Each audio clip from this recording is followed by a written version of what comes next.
Good evening. I'm Karen Chenoweth, principal of University High School. If you're not able to hear me at this point, if you'll just put that into the chat, that will help us. But I think we're good right now. Thank you so much for joining us for this meeting. I know this has been the most unusual year getting ready for back to school, and we have been answering questions from parents all summer, and I know that it's been a concern and a worry. So I'm hoping that the information we're able to provide you tonight will help to answer some of your questions so that you'll feel more prepared for Monday. So what I'm going to do is I have a presentation I'm going to show you and walk through. You do not need to take notes from that presentation or try to take pictures of it or do anything like that while I go through the presentation, because we will take that and post it on our website. And so it will be there for you by Friday during the day, and then you will have that information again. And so during this presentation, if you would like to post any questions in the Q&A chat box, you can do that. We will probably save most questions till the very end so you can focus on the information that's on the screen in front of you. And then during those questions at the end, we will go through those. We will also post the Q&A questions on our website as well, so that you are able to have that information after the fact. Okay, so here we go. I'm going to go ahead and move us to the presentation.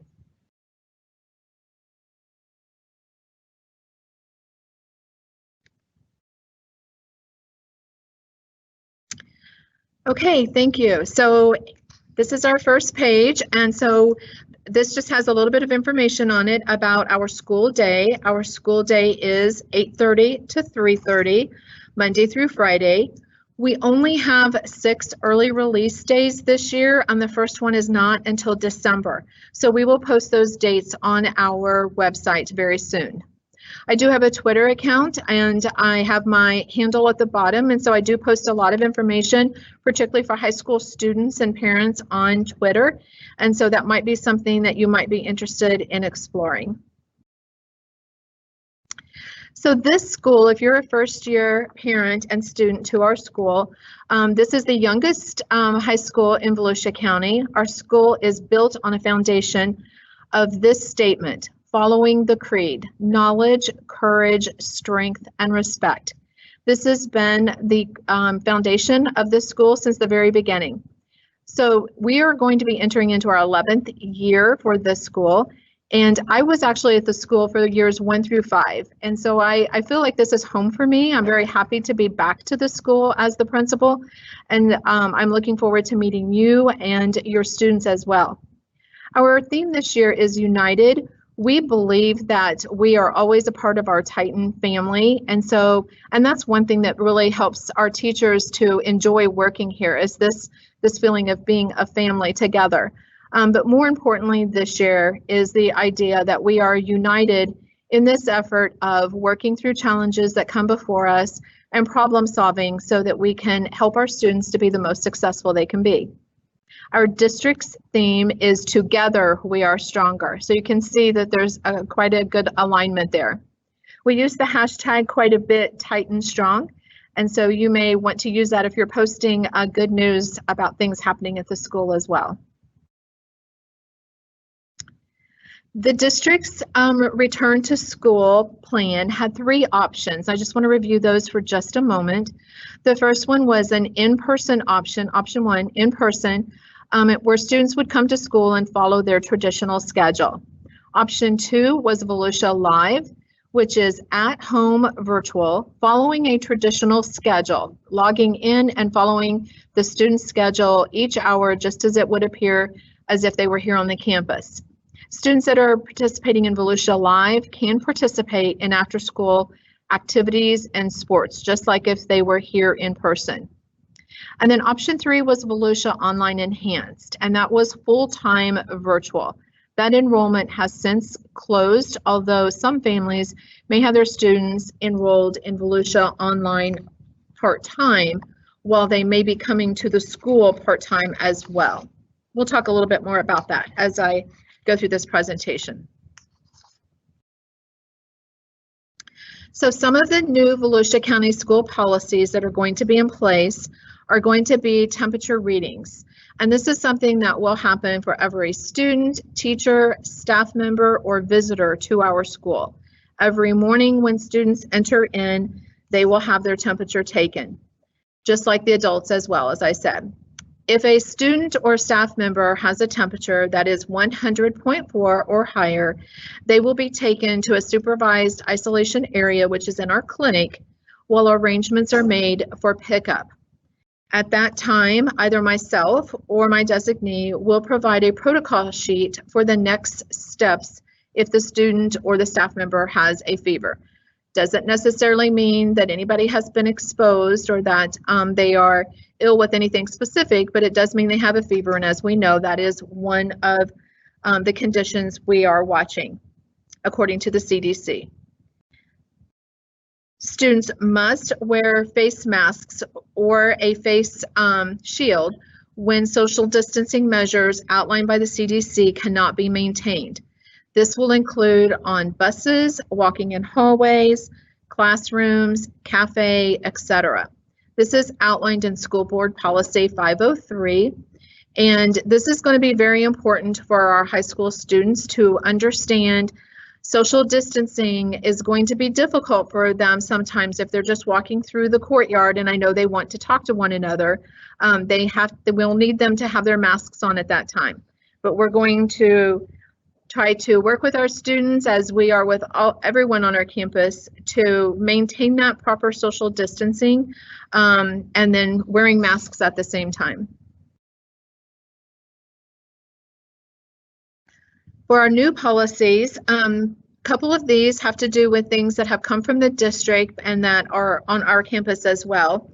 If your student is in PE, we will not be using locker rooms or any equipment for now in PE. And the thought there is just that we're limiting, again, exposure and students handling equipment and then passing it to someone else. Locker rooms tend to be a closer environment, and so we're trying to social distance, so that's why we would not be in locker rooms. So if your student has PE, they would need athletic shoes to put on during that period, but they will not be dressing out at this time.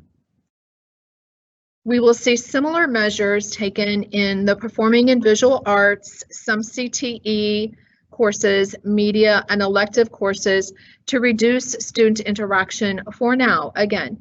And that might include things such as some lab experiences and things which we would have students working very closely together. So we will be holding those for a little bit and doing some other aspects of the curriculum early on, and then just moving some of those experiential activities to a little bit later in the school year. This year we will have 2 lunches instead of our 1 lunch, 2 lunches so that we can promote social distancing to the greatest extent possible. We will have a lunch A and a lunch B. It will be tied to the student's 4th period teacher and their location on the campus. And so we will post our bell schedule and our lunch schedule will be on our website within the next day or so, certainly by the end of, by Friday. We will have that updated on our website. When students go into the lunchroom this year, we are going to need them to remain at whichever table they choose to sit at or whatever location they may be at during the whole lunch duration. So if they're sitting in the cafe, I will want them to stay at that table for the entire lunch period and not up walking around the campus as we may have done in previous years. Some students may be electing to bring lunch to school. They may be sitting outside, and that's fine, but they would need to stay in that location again during that lunch duration. We will have adults that will be monitoring courtyard interactions for social distancing and just trying to help our students to be educated so that we can keep them safe. In our cafeteria, we are setting up the arrangement of our tables so that we can reduce the closeness of the students and how they sit at those tables. So a lunch table would typically have had 4 seats on each side, and we are reducing that to just 2 persons on each side so that there is some distance in between them. Students are going to be taught that they need to walk on the right side of the hallways and not close to one another. And this is something that's always been a bit of a challenge in a high school. Students are going in and out of a hallway and just kind of walking freely as they might. I keep calling it the driver rule. We're going to walk on the right side, whether they're walking into the hallway or we're coming out of the hallway. But it's important for students to be very aware of where other students are and making sure that they have some distance in between them. Teachers will be providing hand sanitizer when students enter a classroom. So students, if at all possible, should use hand sanitizer just to make sure that when they sit down and they start to interact in that room, that their hands are clean. Teachers will guide students through sanitizing measures in the classroom at the end of class according to district procedures that we have been provided. And then we're just asking, as the CDC recommends, that anytime we need to wash our hands, that we do so for at least 20 seconds with soap. And so we'll be talking with our students about that as well.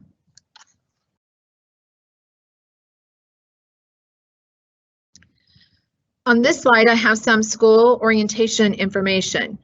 Some of you have already noticed that, and I've mentioned this in some of my school messenger calls home to you, that student schedules are available now in Focus Gradebook. And so if your student knows how to access that information, then they should be able to see their schedule at this time.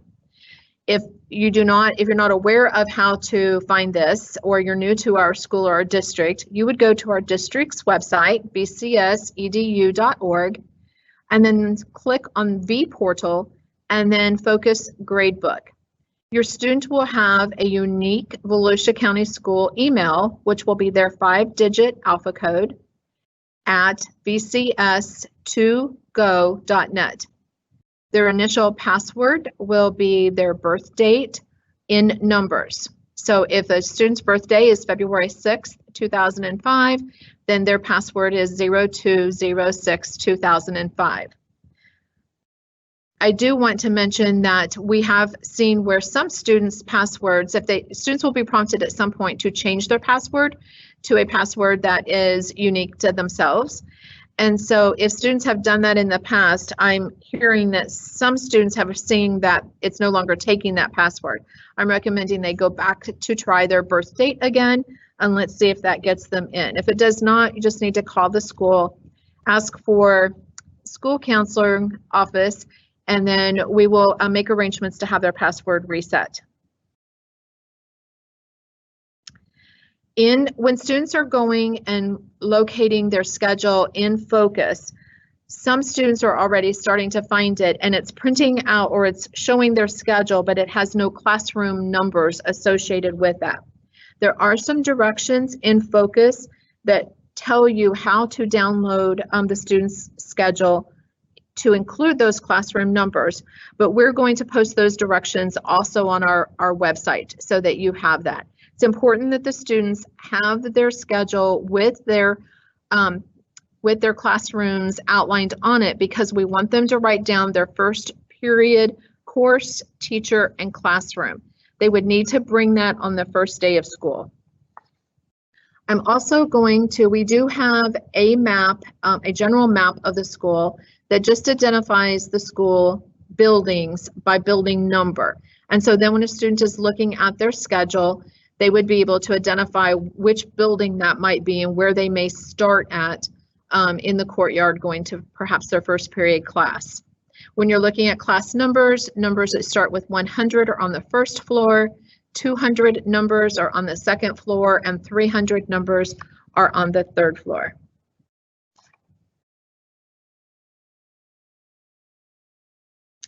If there is a problem with your student's schedule, we do have a schedule change request on our website. And so you can go there, complete the schedule change request, and then you would submit, and it will go directly to our guidance department. So they will begin working initially on graduation requirement concerns before we would start to tackle changing an elective class. We need to make sure that students are in the right math class, they're not in a class that they've already taken before, and that they are on the correct path for graduation. So that will be our priority. It is very possible, parents, that we will not have all schedule changes done by Friday. So if you're submitting a schedule change request, it is in almost every high school, that is something that goes on the whole first week. So please be patient with us as we work through that process. On the student's schedule, I do want to make you aware that if your student is doing part-time Volusia online learning and part-time coming to the school building, you will not see the Volusia online classes on their schedule. You will only see the classes that are for University High School. So if you have a question about that, please feel free to call into the school, ask when I'm going to give you information to about each of the administrators. You can ask for an administrator, you can email me, or ask for me as well, but we'll help you with that if you have any concerns. Some other school orientation information that's important for you to know is that the dress code is still in place. There are no changes to the dress code for high schools for this year, and it's still linked on the district's website under students and parents, and then school uniforms. And so the dress code continues to be any colored polo shirt for students, the school t-shirts, and then solid colored bottoms with no rips or tears. And if it's shorts, they should be at an appropriate length. We will be giving the students their IDs and a lanyard during week 1. We have to have students wear IDs once they are given them. That is a part of our district safety and security plan. And so please make sure that students take those off at the end of the day, put them in their book bag, and then they would have them to put back on the next day. The first ID and lanyard are free to the student, but replacement IDs would have a nominal charge. Our cell phone policy is that our cell phones need to be put away during class time. I think that's a reasonable request, unless the teacher is, of course, using a BYOT, a bring your own technology lesson that day. And there may be days in which teachers will say to the students, if you have your phone and would like to pull out your phone, you can go to this site or to this link or to your grade book, and they would tell the students that they can do that. But otherwise, it's very important that students have their phones put away, turned off, not all the way off, but turned down, the volume turned down while they are in classroom. I certainly understand the need for students to have their phones in high school during the daytime because of work obligations and perhaps taking care of siblings and parents just needing the opportunity to communicate with the student. But text messages and phone calls that students need to make should be done during class change and during lunchtime. So I would encourage you to maybe know what the student schedule is as well, and maybe send that text or call at that time. We do have our district has a new policy, and this is now going to be in the student code of conduct, that any student that is videotaping a school disturbance, that will now be considered a major infraction. That is something that contributes to the acceleration of an incident on the campus. If there is someone that is yelling at someone else and other students start to take out their phones and videotape that, then that just increases the intensity of that moment.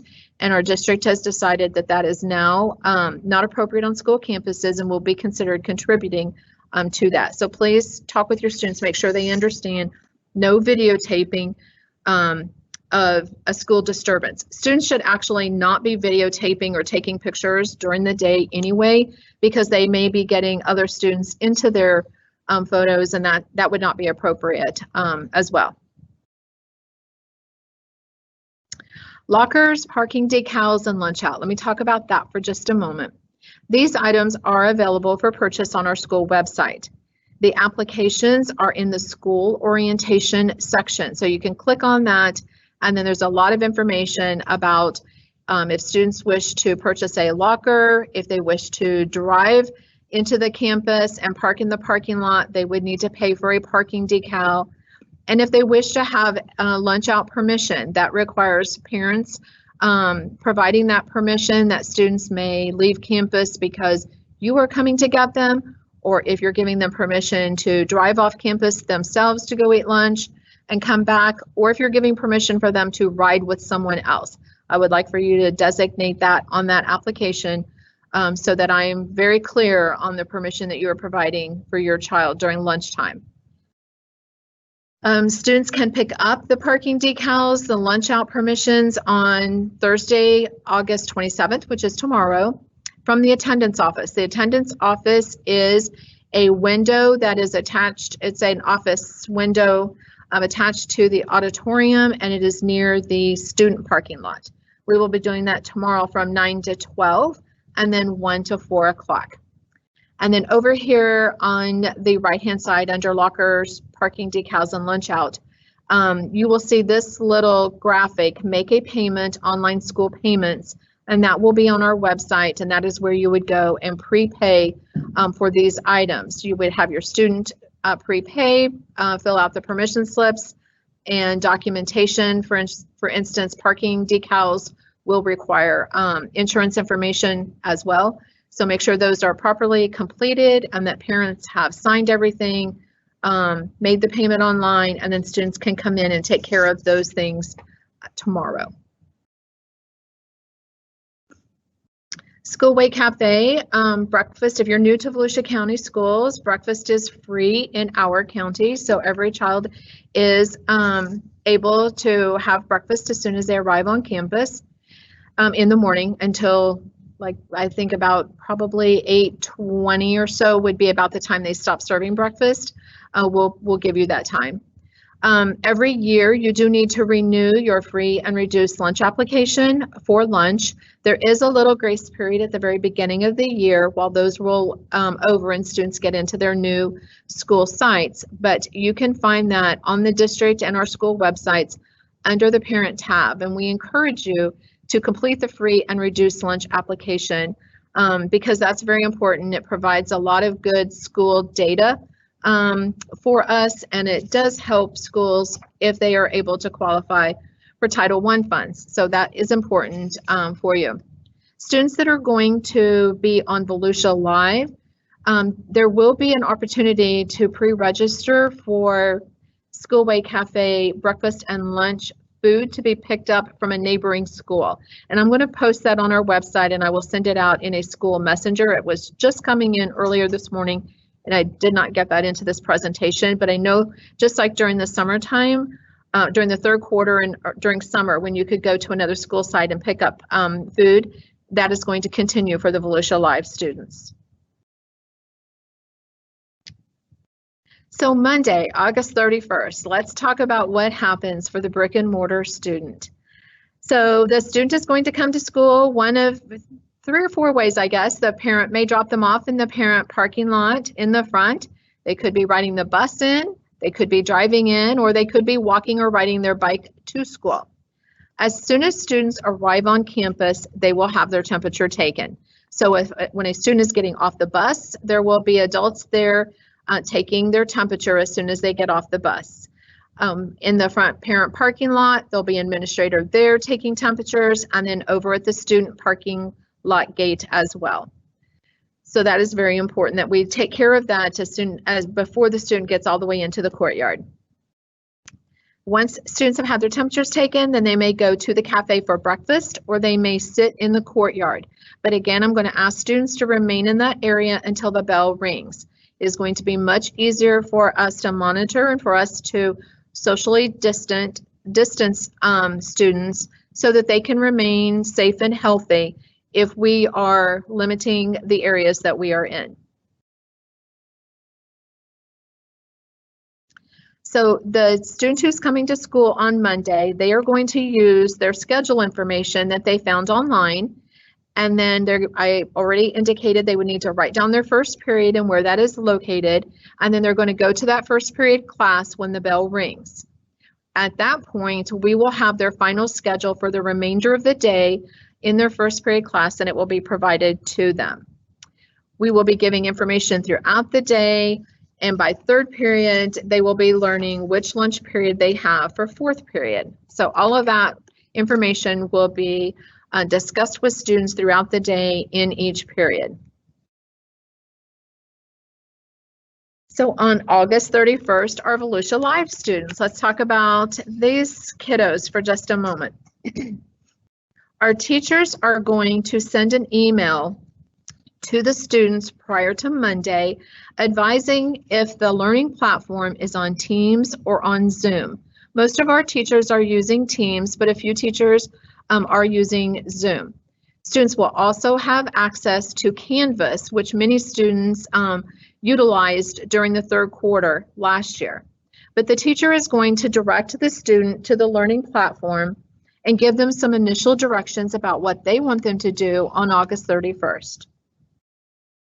So just as a little reminder about how a student gets to their school email, they are going to go to the district's website, again, click on vPortal, and then select the Office 365 tile to open their Outlook email. And then they would put in their username and their password as I previously described.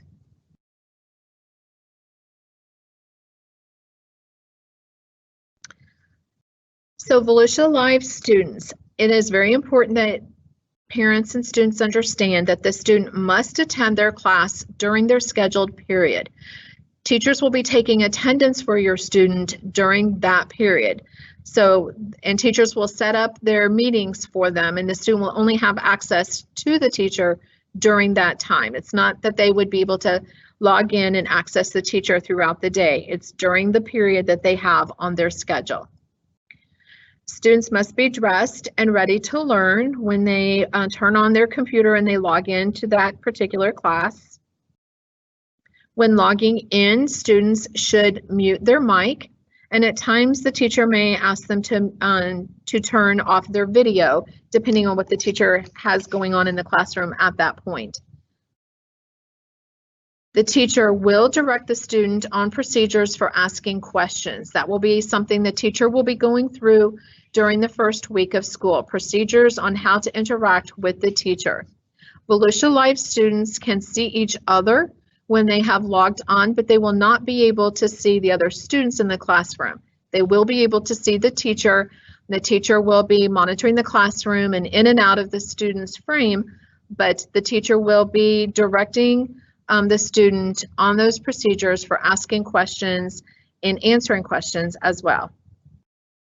Parents and students, I'm asking that if you have questions for the teacher, it would not be appropriate to interrupt the teacher during that lesson about your child's progress. It would be appropriate for you to email your child's teacher and ask the questions that you have about their progress, and then the teacher can respond back to you. Parents that are new to Volusia County Schools or to UHS, places for you to find information that is going to be kept very up to date would be the district's website, vcsedu.org, and our school website, uhstitans.com. And then please feel free at any point in time to call the school and ask for an administrator if you have questions. And so this information is also on our website, so you do not need to, of course, write it down right now. But Mr. Bowles is in charge of master scheduling and the school counseling department if you had a question. Mr. Carter and Mr. Cunningham work in the discipline office. Ms. Frayne is the curriculum assistant principal. So if you have questions about resources, then that would be the appropriate administrator to email. Dr. Jenny Hughes is over our ESE office. Jody Lewitt and Danielle McMahon are both in charge of testing, and then myself.